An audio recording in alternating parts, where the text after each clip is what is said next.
আজকে আমি একটা রেসিপি ট্যাংরা মাছের করে দেখাবো। তেল ঝাল, ট্যাংরা মাছের তেল ঝাল। তার জন্য নিয়েছি ট্যাংরা মাছ, আর এখানে পেঁয়াজ, রসুন, কাঁচা লঙ্কা, টমেটো একসঙ্গে পেস্ট করা আছে। আর এখানে আলু নিয়েছি, নুন, হলুদ আর একটু জিরে গুঁড়ো। এই দিয়ে আমি আজকে রান্নাটা করব। আমি আলুগুলো আগে একটু ভেজে নিলাম, খুব বেশি কড়া করে ভাজবো না, সেটা হালকা করে একটু ভেজে নিলাম আমি আলুগুলো। এরপর আমি মাছগুলো ভেজে নেবো।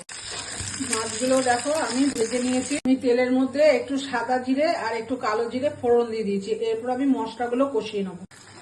আমি দেখো পেঁয়াজ, রসুন, কাঁচা লঙ্কা, টমেটো একসঙ্গে বেটে নিয়েছিলাম, সেই পেস্টটা আমি এখন ভেজে নেবো বা কষিয়ে নেবো।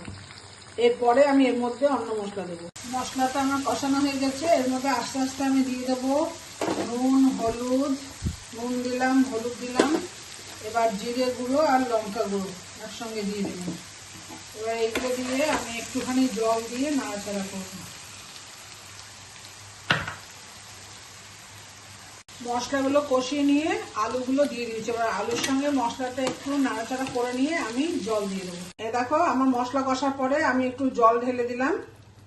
এবার আলুটা একটু সেদ্ধ হলে এতে আমি মাছগুলো দিয়ে দেবো। বেশি জল দিলাম না, কেন এটা মাখা মাখা হবে।